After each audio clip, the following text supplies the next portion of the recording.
Sérgio, a partir dessa sua experiência como CEO, portanto, você que tem o timão do navio na mão, né?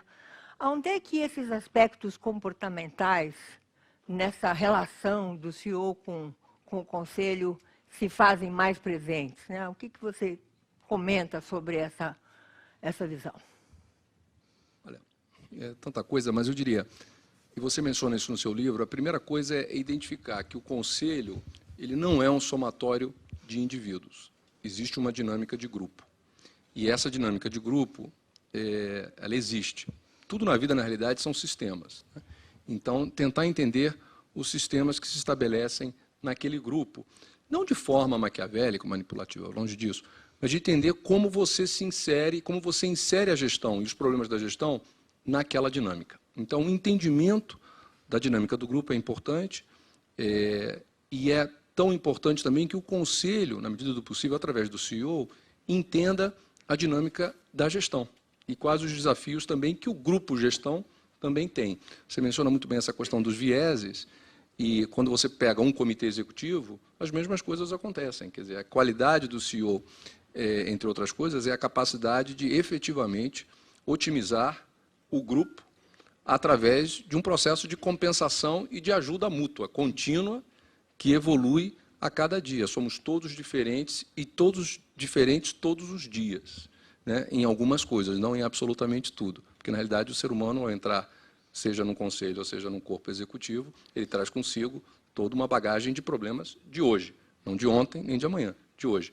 Então, eu acho que essa capacidade de observação, seja no corpo executivo, seja no conselho, é fundamental. E realmente prestar atenção na linguagem não verbal. Às vezes, o que eu sempre digo que é mais importante, além da linguagem não verbal, é aquilo que não é dito. E, normalmente, nas interações, estar atento para ver efetivamente aquilo que não é dito. Nós, culturalmente, temos uma dificuldade muito grande, e eu não quero generalizar, mas os brasileiros têm uma dificuldade muito grande de ser preciso e direto com medo de ser rude, né? Quer dizer, a questão da indelicadeza, e corretamente. Então, não se perder, né, no emaranhado linguístico, tentar sempre ser preciso, com qualidade, com respeito, mas ser preciso e sucinto, né? E, para isso, de novo, a dinâmica, o entendimento do grupo é muito importante. E, por último, eu acho que a peça fundamental nessa relação, para mim, é a confiança. Então, em um ambiente que se estabelece uma necessidade de se provar qualquer coisa, é o conselheiro perguntando para mostrar que conhece, ou que fez o trabalho, ou que é admirável, mas isso é admirável na escola, né? Naquele momento, eu acho que isso é pouco importante. Eu acho que naquele momento o que é importante é o conselheiro, ao observar o executivo, o CEO chegar lá, é como eu posso ajudá-lo. E realmente observar aquilo que, inclusive, o CEO não está dizendo, quer por medo, quer por receio, quer por talvez até uma debilidade que todos, graças a Deus, temos, né? Então, quanto mais confiança existir, mais o ambiente será seguro. Eu acho que esse aspecto da segurança é super... Sem com isso, criar um conforto improdutivo. Porque o risco de muita confiança obviamente, caímos, somos todos amigos, né? Que não necessariamente é ruim, mas tem que existir conforto né, e confiança, mas não com isso, o que eu chamo aqui no banco, sofá de veludo. Né? Segurança para tratar de temas difíceis, segurança para poder discordar, uma segurança emocional, inclusive. Né? E segurança para dizer eu errei. É. E me ajudem nesse processo de erro. Quer dizer, o processo solitário de um CEO é contínuo, né? Quer dizer, você vive na sua bolha e através da interação dos seus executivos. Mas existe, obviamente, um elemento de bolha. Você tem que ter muito cuidado de não viver a sua realidade. Né? Então, cada vez mais, eu sempre falo, aonde eu errei essa semana? Para mim. E ter esse conforto de poder dizer para o presidente do conselho, olha, essa semana eu errei nisso, queria ouvir tua opinião. É isso mesmo. Difícil, hein? Difícil a gente verificar essa situação, mas é o caminho. Agora, ele está com o timão na mão. O conselho está numa área reservada muito bacana do navio, aquele lugar top do navio, onde só entram os VIPs, né? Mas, portanto, longe do timão.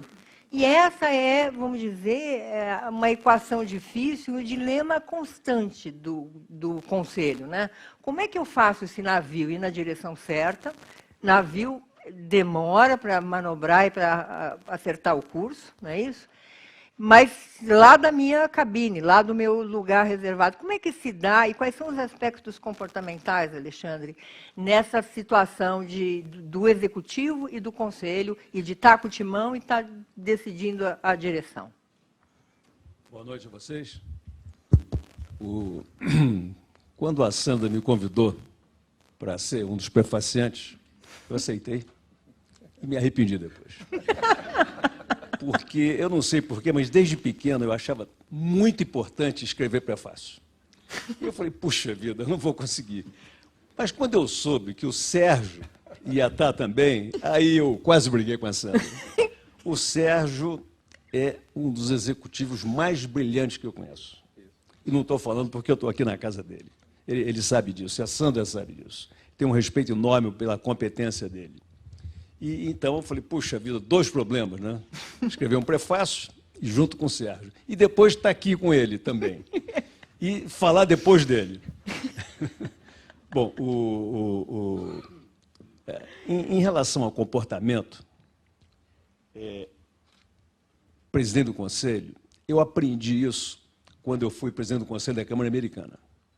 Eu era executivo da GE, vivia aquele mundo de correria, de executivo, tudo mais, e de repente, estava no Conselho da Câmara Americana, ia lá, nem sabia o que era ser conselheiro, muito menos presidente do Conselho. Um belo dia, me elegeram presidente do Conselho. Aí a ficha caiu. Eu me dei conta que é completamente diferente o relacionamento entre conselheiros e que o presidente do Conselho tem um papel fundamental nisso aí. Você no Conselho você tem pares, inclusive o presidente do Conselho tem um voto, vale tanto quanto os outros, e é uma situação completamente diferente do que uma reunião de diretoria. E eu passei a perceber, na minha primeira reunião como presidente do Conselho, que aquele bando de amigos meus ali, todos executivos de grandes empresas e tudo mais, não sabiam o que era ser conselheiro. Estava todo mundo querendo dizer para o CEO o que ele tinha que fazer, e se meter na gestão, e dar palpite, tudo mais e tal. E, aos poucos, eu fui aprendendo que é diferente. Inclusive, o processo decisório é muito diferente. O presidente do Conselho precisa arrancar de cada um.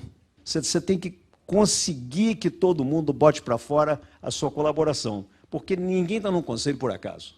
As pessoas ali são experientes e podem colaborar. Então, o presidente do Conselho tem esse papel importantíssimo de discutir os assuntos, se possível até a exaustão, se possível levar um consenso. Dificilmente um assunto é levado à votação no Conselho. Eu não sei quando você tem grupos disputando alguma coisa, mas o presidente do Conselho tem essa obrigação de exaurir os assuntos, trazer para a mesa a opinião de todos e convergir para uma decisão que seja melhor para a empresa. Isso dá um trabalho danado, porque não tem curso para isso, você tem que aprender sofrendo, né? Isso dá um sofrimento enorme. E você lida com pessoas experientes ali. Muito bem, outra coisa que eu aprendi nessa minha vida de conselheiro e de presidente de conselho, o seguinte: o presidente do conselho não é o chefe do CEO. O conselho é o chefe do CEO. Aquele grupo dita a estratégia da empresa, tudo mais e tal, se comunica, mas quem executa o dia a dia, quem executa, quem dirige a empresa é o CEO. E o conselho precisa entender isso. Precisa dar orientação, acompanhar, mas não interferir no dia a dia. É claro que existem conselhos e conselhos. Não existem dois conselhos iguais. Você tem uma empresa pequena que está o dono sentado, ele é CEO, presidente do conselho, assembleia de acionistas, tudo na mesma pessoa ali. Mas esse é um caso à parte. Numa empresa maior, mais estruturada, com governança e tudo mais, esses papéis precisam ser bastante definidos. Poxa vida, mas eu vou fazer, então, você fazer uma inversão agora. Você falou como presidente do conselho, falou da sua primeira experiência, e lá naquela cabine, lá no navio, sem o timão na mão. Só que eu vou pedir para os dois inverterem os papéis. Vamos lembrar o tempo que você ficava com o timão na mão e quais eram os aspectos do conselho de administração comportamentais que você via e que aquilo você via que era um problema e você tinha dificuldade, inclusive, de lidar com isso. Quer dizer, vamos inverter o papel. Já já você vai ser presidente do conselho de novo. Olha, eu na minha vida como executivo, eu tive pouca convivência com conselhos, né? Eu antes de me aposentar e virar conselheiro, eu fui executivo da GE, e a GE, o conselho dela tá longe. Então, eu não tinha um conselho aqui para olhar toda hora. Mas antes foi politicamente correto, você viu, né? Mas antes disso, evidentemente, havia empresas em que eu reportava para o conselho e tudo mais e tal, mas era no momento em que a governança corporativa no Brasil era outro animal. Era completamente diferente. Mas só para dizer que eu tenho realmente pouca experiência e convivência com o conselho. E tenho agora mais experiência eu como presidente de conselho e como conselheiro em outras empresas, né? No relacionamento com o CEO. Mas acho que uma coisa importante também em relação ao que eu estava falando antes, que eu disse que o presidente do conselho não é o chefe do CEO, o CEO tem que entender que ele também não reporta ao presidente do conselho. Isso é importante. Essa separação de papéis é muito importante. Então, tanto o conselho, o presidente do conselho especialmente, como o presidente da empresa, os diretores, precisam entender o papel de cada um. Sérgio, sai de CEO, vai para a cadeira do presidente de conselho. E como é que era essa relação e o que você via, particularmente nessas questões comportamentais que a gente está trazendo? Assim, observações. Primeiro, a grande qualidade do conselho é a diversidade de experiências. Tendo dito isso, eu acho que a boa prática que eu vejo é que os conselheiros devem ter um mínimo de conhecimento da indústria que estão cobrindo. E, às vezes, as empresas não investem tempo, e o próprio presidente do conselho não investe tempo, em ver o que é necessário para que a pessoa, pelo menos, tenha um mínimo, em termos de denominador comum, para ter um diálogo mais consistente. Porque o que acontece? Você traz pessoas de diversas experiências e leva um ano tentando, talvez, entender, obviamente, o modelo. Ou seja, entender o negócio é muito importante. E encontrar caminhos, porque, senão, viram reuniões de PowerPoint.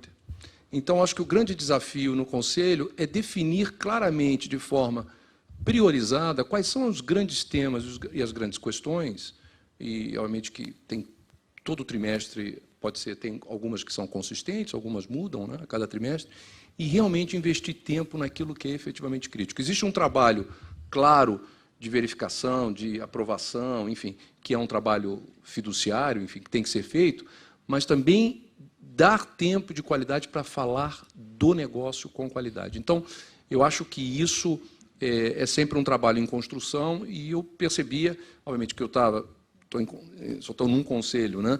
Então, que, por exemplo, eu estou fora do Santander, eu estou no conselho da Delta Airlines, quer dizer, o que eu conheço de aviação? Não sou nem piloto, mas você vê que numa companhia americana a preocupação de que eu conheça, ou o conselheiro com uma experiência diferente, conheça minimamente o que significa um negócio de aviação.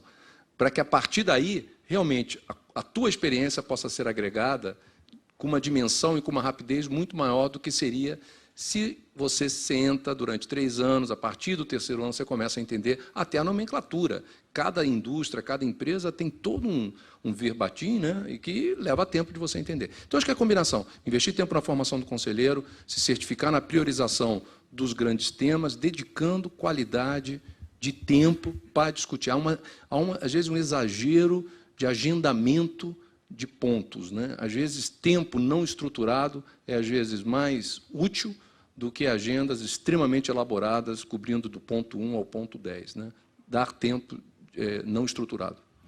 Naquela enquete que eu mencionei, que os 102 conselheiros responderam, a gente perguntou quais foram as decisões mais difíceis. Né? E tem 2 grupos de decisões que são mais difíceis. Eu vou começar com um, que não é o topo da linha, mas é a demissão de um CEO e a escolha de um novo CEO. Quer dizer, contratar e demitir o CEO está entre as 4 ou 5 decisões mais difíceis que um conselho, que esses conselheiros que responderam à minha enquete entendem como as mais difíceis.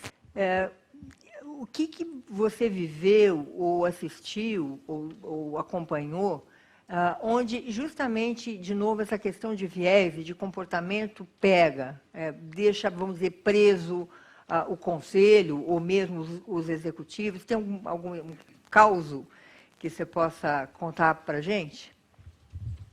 Sandra, cada vez que eu converso com ela, eu tenho uma aula de governança corporativa. E até as perguntas dela são uma aula. Mas sabe que o resultado da enquete me surpreendeu. Porque troca de CEO faz parte do dia a dia da empresa. Aliás, plano de sucessão deve estar na matriz de risco de qualquer empresa. E plano de sucessão não é para o CEO. Plano de sucessão começa na liderança, na base da pirâmide. Cada um tem que fazer a sua sucessão, tem que fazer a sucessão da sua equipe. Isso é obrigação. Job description, cada um tem que fazer. Isso vai subindo, vai consolidando, e o dono disso é o conselho. O conselho tem que olhar se a empresa tem plano de sucessão. Uma empresa que não tem plano de sucessão está ameaçada. Você precisa, para cada posição da empresa, definir o que você vai fazer. Caiu uma pedra em cima do CEO ou de uma outra pessoa qualquer, você precisa saber quem é que você bota na posição hoje. E quem é que você vai botar a curto prazo, a médio prazo. Precisa identificar pessoas, desenvolver pessoas. Isso faz parte do dia a dia da empresa. É claro, existem posições estratégicas, mais críticas, você tem que estar protegido. Posições mais commodities, que, em último caso, o plano de ação pode até ser ir ao mercado, mas você tem que definir isso. Então, eu acho que essa substituição de executivos faz parte da vida, do dia a dia de toda empresa organizada. Pois é, mas veja só, deveria ser tratado com essa naturalidade que você está falando. Com certeza você vem de uma organização que é a GE, onde isso é um mantra. Mas a gente não sente essa naturalidade. Eu me lembro quando eu fiz a minha dissertação lá em 2009, e identifiquei, na ocasião, que essa era uma das lacunas do Conselho. O Conselho não cuida da sucessão do diretor-presidente, que é um elemento fundamental junto com a estratégia. Será que tem aí alguma armadilha comportamental? É por isso que não se trata? Eu acho que não. Acho que é só conscientização da importância disso. Eu estou em outros conselhos, aliás, tem conselheiros aqui presentes, e nessas empresas que eu estou, todas têm plano de sucessão.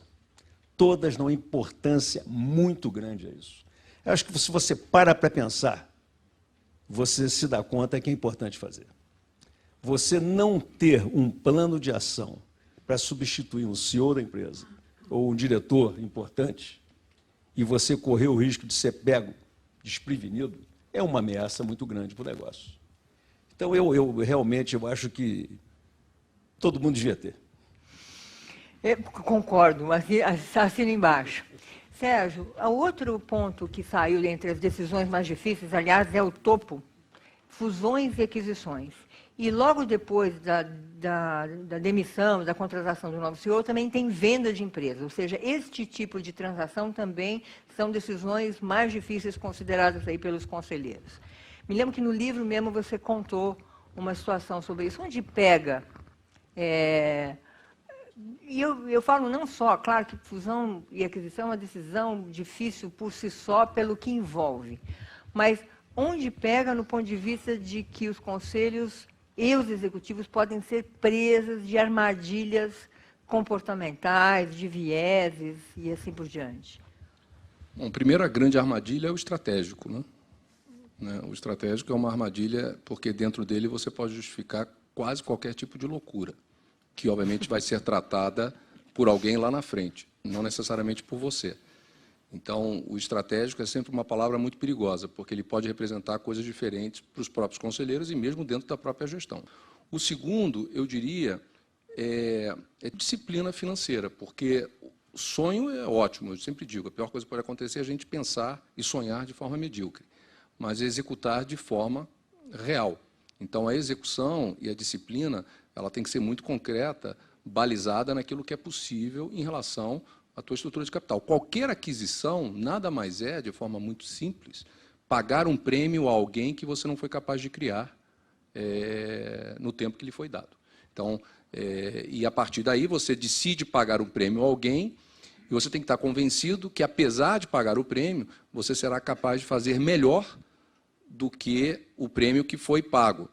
E agora a grande questão é, mas como é que você se fará melhor quando você nem foi capaz de fazer nos últimos 5 anos o que aconteceu? Eu estou, em algum caso, e vamos trabalhar no exemplo rápido e claro e concreto, né? O HSBC, no nosso caso, trazendo um exemplo real.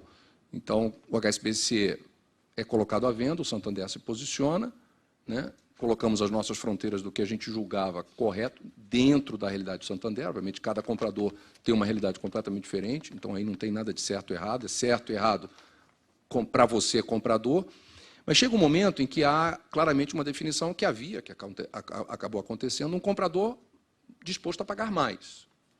Então, eu levo para a gestão a questão de, ok, podemos até pagar mais, mas essas são as coisas que nós vamos ter que absolutamente abrir mão. Ou seja, são 2 anos de integração, ou 3 anos de sofrimento, né?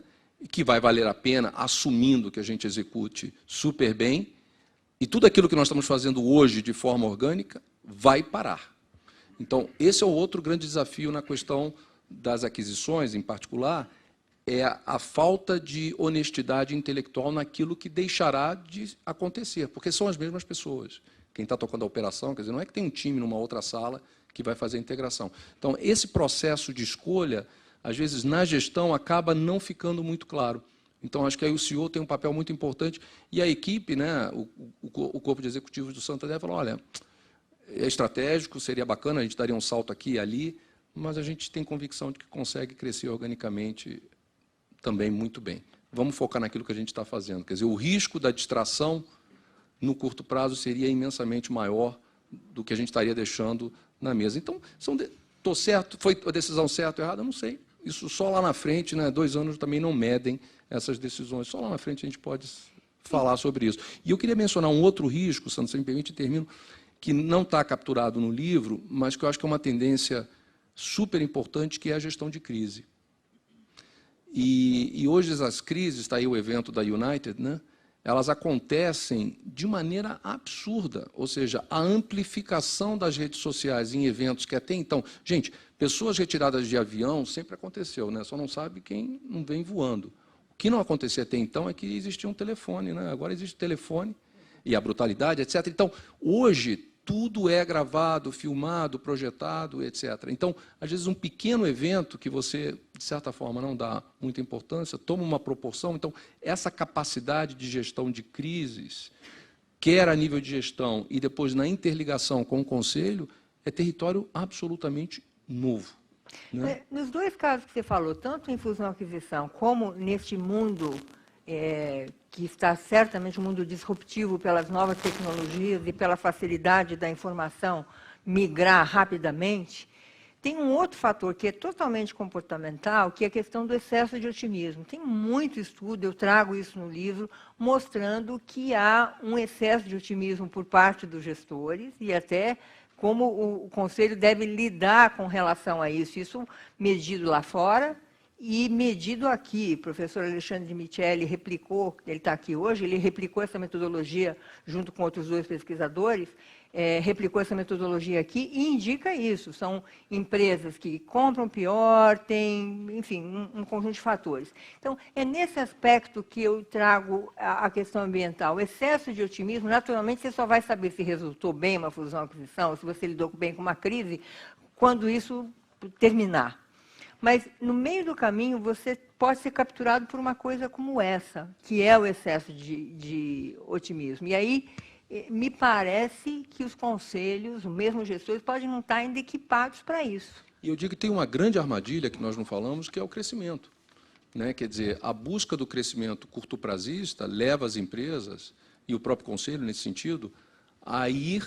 Quer dizer, você imagina, estou falando aqui, né? Quer dizer, quando você tem, casos concretos para se analisar, a tentativa da compra da Unilever, né? Quer dizer, uma das grandes âncoras, uma empresa absolutamente espetacular. Só o fato da ameaça, e basicamente em cima do quê? De um crescimento baixo nos últimos anos. Então, essa questão da resultado, curto prazo, perenidade da empresa, essa é uma atenção contínua, que aí eu acho que o corpo executivo deve ter uma ânsia maior de curto prazo, se é que a gente pode colocar em caixa, no sentido de resultado, porque ele está sendo cobrado, né, ele está sendo cobrado pelos acionistas, o resultado trimestral, e o Conselho, obviamente, tem essa perspectiva, mas jamais pode deixar que o executivo, né, deixe de ver que, no final, também é a perenização da empresa, é a continuidade da empresa, da enterprise. Né? E aqui, essa atenção, o Conselho tem que trazer a calma necessária, né, que, em alguns momentos, né, é super importante o Conselho.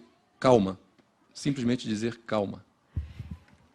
Eu, há tempos atrás, conversei com vocês, na entrevista inicial que eu fiz com cada um de vocês para o livro, isso já faz 2014, 2015, por aí, né? E a gente, eu tenho a impressão que desde então eu comecei a botar esse assunto mais presente na cabeça de vocês, e desde então não dei sossego para os dois aí com relação a esse tema. Então, além de serem navegantes experientes na vida de negócios empresarial, que vocês claramente são, vocês já têm navegado nesse assunto comportamental comigo já há bastante tempo. Então, considerando esses aspectos e essas reflexões que vocês têm tido, qual é o conselho que vocês dão para a conselheiros, executivos, todos aqueles que estão em torno da sala de conselhos, advogados, auditores, secretários de conselho, secretários de governança que temos aqui na sala também, todos esses que interagem, como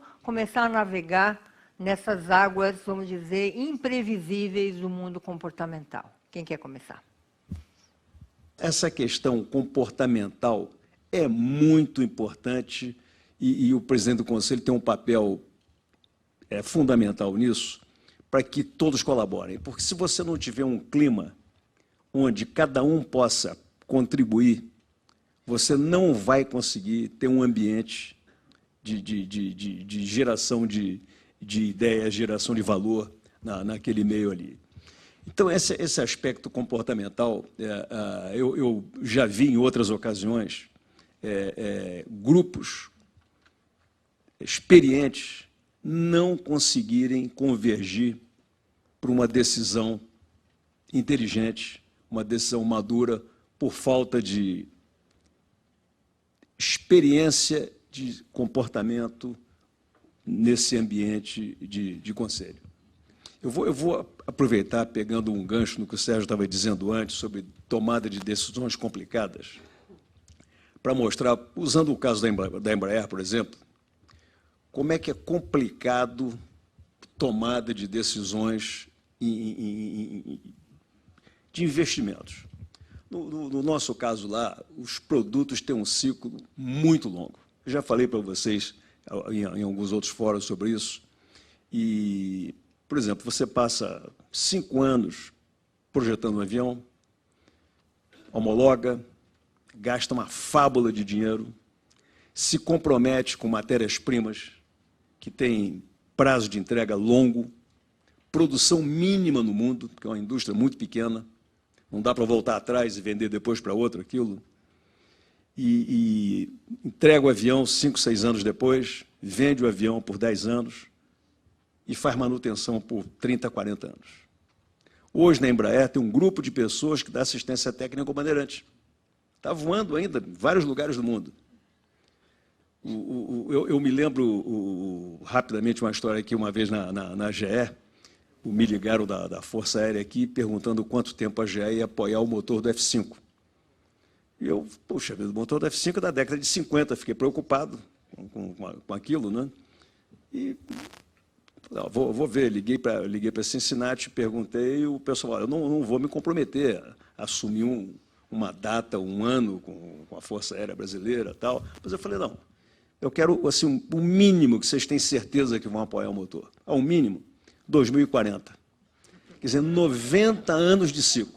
Uma indústria high-tech, né, intensiva em tecnologia, tudo mais e tal, um ciclo de produto de 90, 100 anos. É impressionante. Então, voltando ao nosso caso, quer dizer, você tomou uma decisão de fazer um investimento brutal para você ter retorno disso, anos depois, o Filipe, que está ali, nosso CFO, ele fica branco, né? Tem que assinar cheques, né, parrudos aí por anos, né, para vender lá adiante. Então, essa é uma cumplicidade enorme do Conselho com a gestão de analisar com profundidade esses projetos e tomar a decisão na hora certa, na medida certa, tudo mais, depois perseguir aquilo, acreditar e perseguir. Sérgio, qual é o seu conselho para começar a navegar nesses mares aí do mundo comportamental? Não tem muito, não tem muito conselho, né?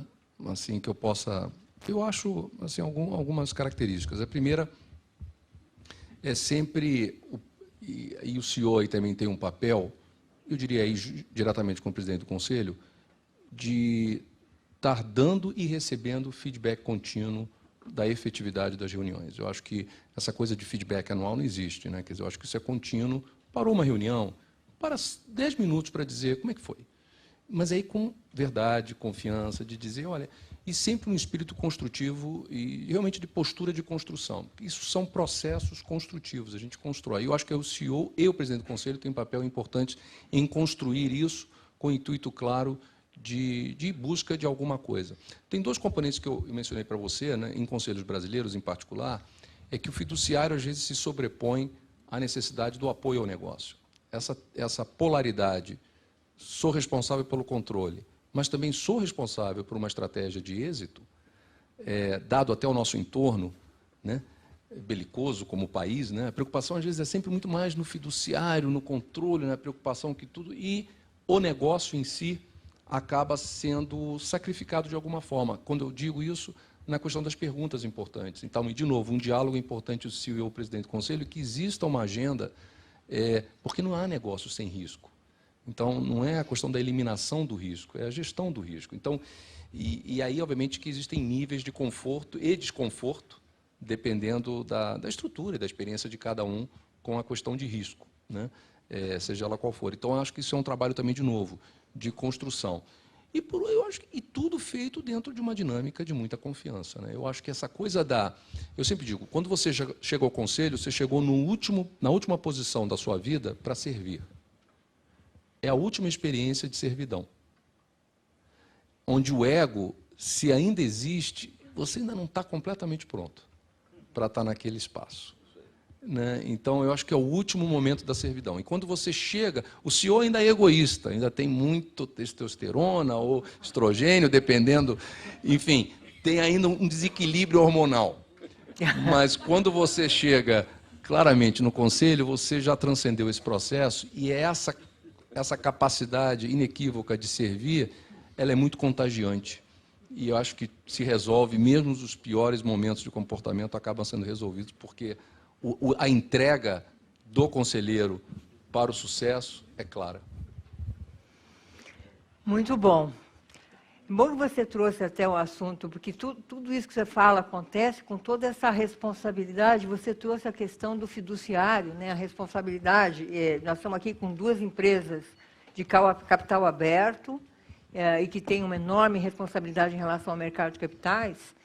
E eu não posso deixar de dizer isso, até porque agora há pouco entrou na sala o presidente do regulador da Comissão de Valores Mobiliários, Leonardo Pereira, que recebo com muito prazer aqui, e quero dizer que, inclusive, a CVM tem entrado para discutir essas questões comportamentais, fazendo seminários aí sobre finanças comportamentais, porque em tudo isso que nós estamos falando, nessa bela fala que você falou no final, paira, acima de tudo, a responsabilidade, no caso das companhias abertas, de estar lidando com o dinheiro de outras pessoas, né, que investiram na companhia.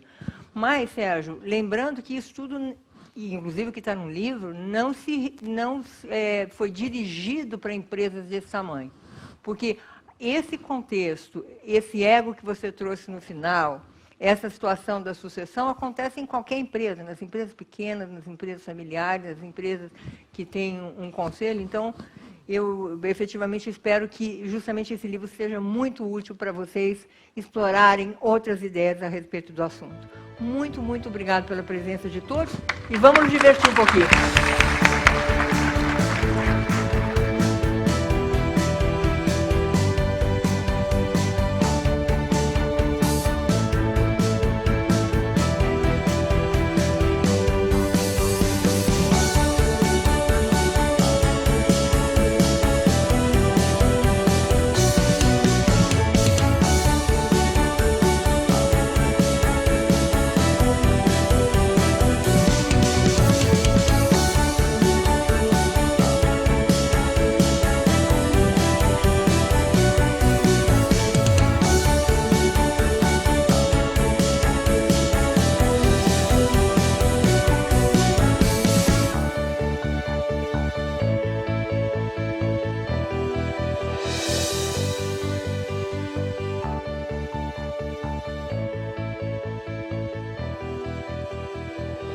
Como você falou, eu tenho 3 chapéus, às vezes 4, né?